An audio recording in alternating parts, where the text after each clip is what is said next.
Welcome to Everything Cookbooks, the podcast for curious writers, readers, and cooks.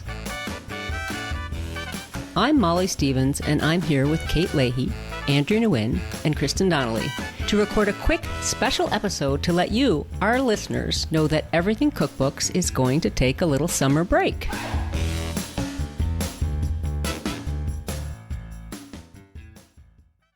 Hi, everybody. Hey. Hey, Molly. Hey, Molly. I feel like it's the last day of school or midsummer, or I don't know, camp, saying goodbye to camp or something, but I can't believe it's been 6 months. 6 months ago, we were sitting here trying to figure out, did you push record?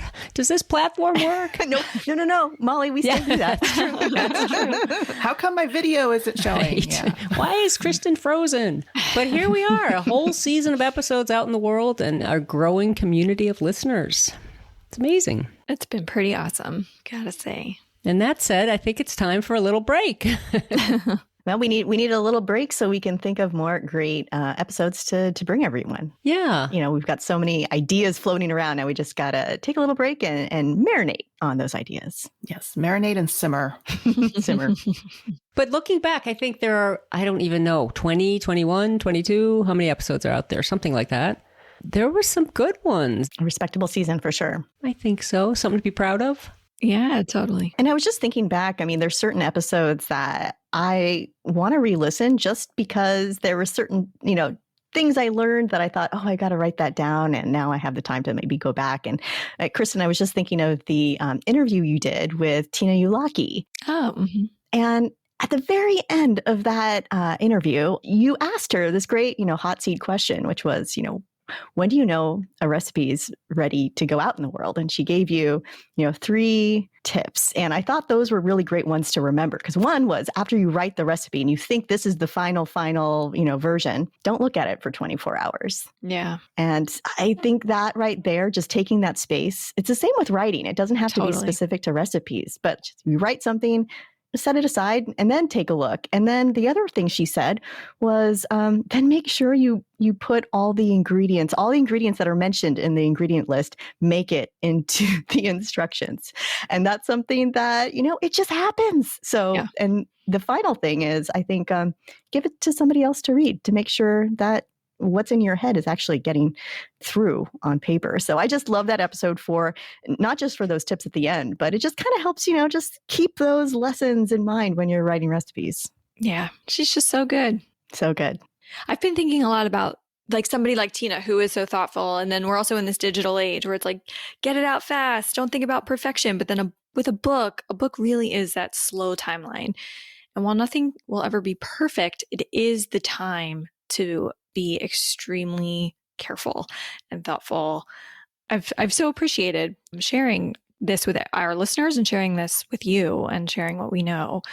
And I'm really hoping that with this season, we've helped people make their work better. Yeah. And I think you're right, Kate, about going back and listening too. It's been fun because, of course, as we produce these episodes, we listen to them in sort of an editorial ear. But then, every Wednesday I'm out there making sure I find time to listen to the as the episode is released. And it's fun because sometimes there's been a time lag, or if it's one that, say, it's an interview that I wasn't involved with, because it's been really fun bringing in guest interviews. And I think that's a thing I hope we could do more of in the episodes to come. But I always listen with a fresh perspective. And it's, there's a lot there. I the mailbag one I loved that for a couple of reasons. One, I thought there were some great questions, and it's sort of the spectrum of everything from, do I use a kitchen scale, to, the more global working with agents. But just our growing community of listeners is just really cool to be a part of, and to see, to hear what people have to say, or to their questions. I hope we can do more of those too, because I really, really enjoy those. Yeah. Yeah, me as well. And I think about, we started out thinking, well, we're just going to talk, and hopefully conversations will resonate with people who are really into cookbooks, and we didn't know who they are. And I've had comments, from people like Matt Rodbard over at Taste, and he's like, everything cookbooks ought to be required listening. And my art director said the same thing. Wow. And she listens to the podcast. But then I also love, receiving DMs from people who just collect cookbooks.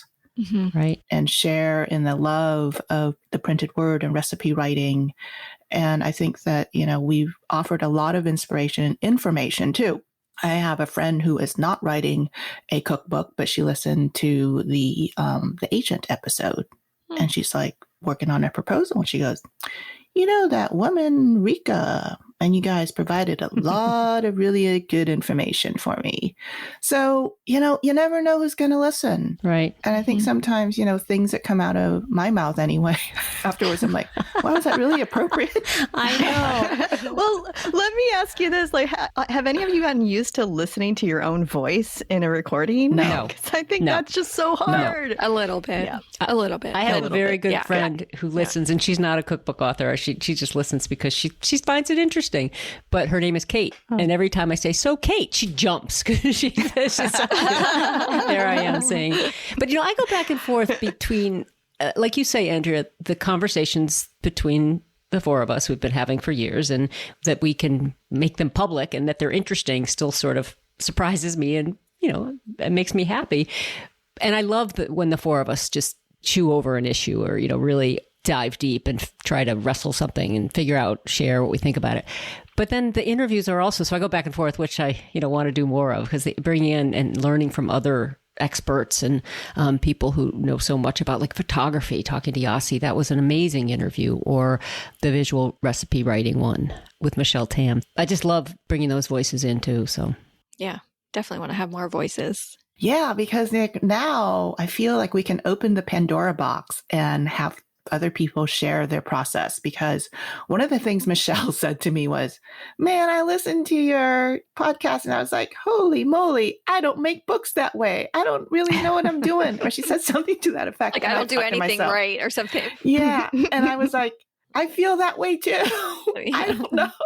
And every new book is a new process. And I think this is true for all kinds of writing. Just because you've done, say, one article or one cookbook, that doesn't mean the next one is going to be easier, because it seems like every book requires you to learn a new format that's going to work for that topic or whatnot. And it's funny because right now I'm in a stage where I'm writing nonfiction, and it's a book that has no recipes. And I feel like I'm on a tightrope, and I'm like walking into a new world. And one thing that, has helped me get through the word count part is being part of this community of makers who are also writing and doing these creative things. But another thing is too, I don't know, in case this helps any of you, I discovered the Pomodoro timer, where you put all your notifications on silent for 25 minutes and you put your butt in the chair and you just try to get as much done in the focused time zone. And then you take 5 minutes and then you come back and do another 25-minute sprint.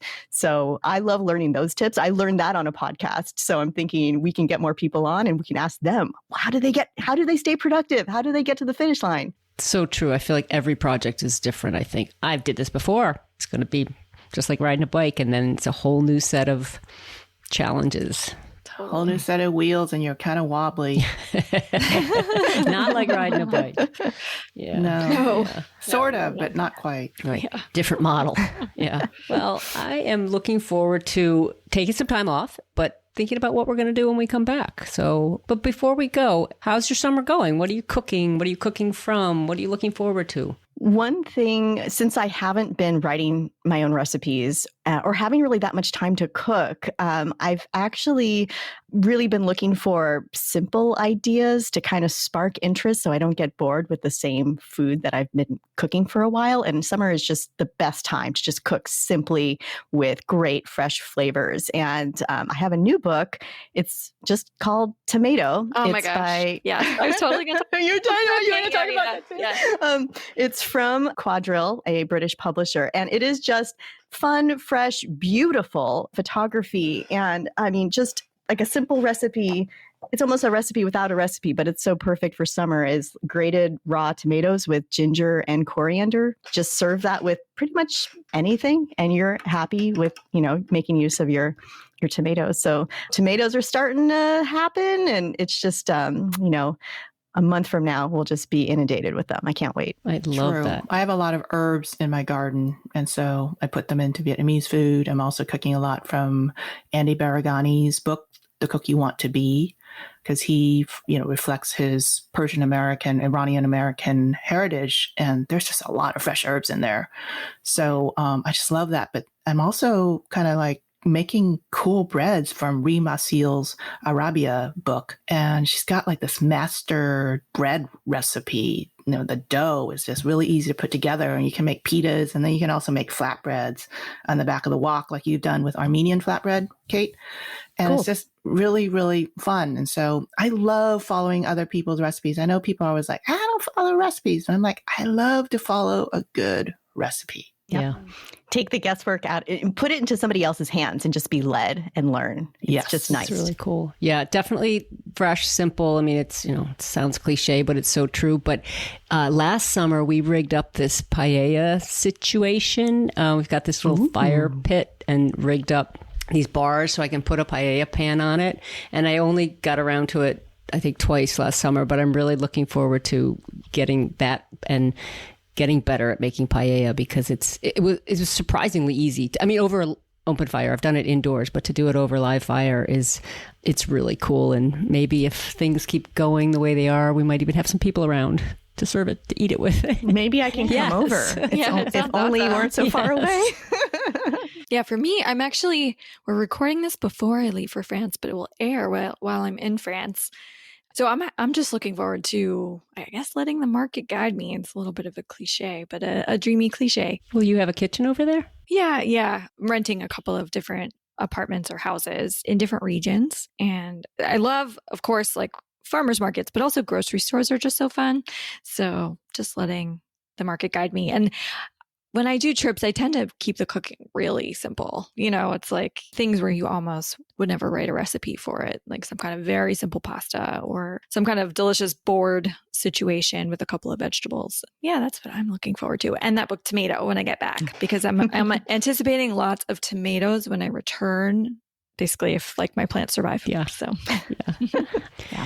Well, I think to close, I just want to give a really big thank you to all of our listeners for listening and for sharing and for spreading the word. So thank you for listening to Everything Cookbooks. We will be back in the fall with a new lineup of episodes, guest interviews, and lots of fresh content. In the meantime, if you'd like to keep in touch, find us on Instagram at Everything Cookbooks and join the email list on our website, everythingcookbooks.com, for updates of when we'll be back. Sincere thanks to our editor, Abby Circatella.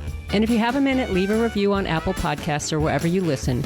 Be sure to subscribe so you don't miss our next season. And really, thank you for joining. Kate, Kristen, Andrea, enjoy the rest of your summer. Thank you. Happy cooking, everyone. Yes. Happy cooking. Happy reading. Yes. Enjoy. See you guys all soon. Bye. Bye.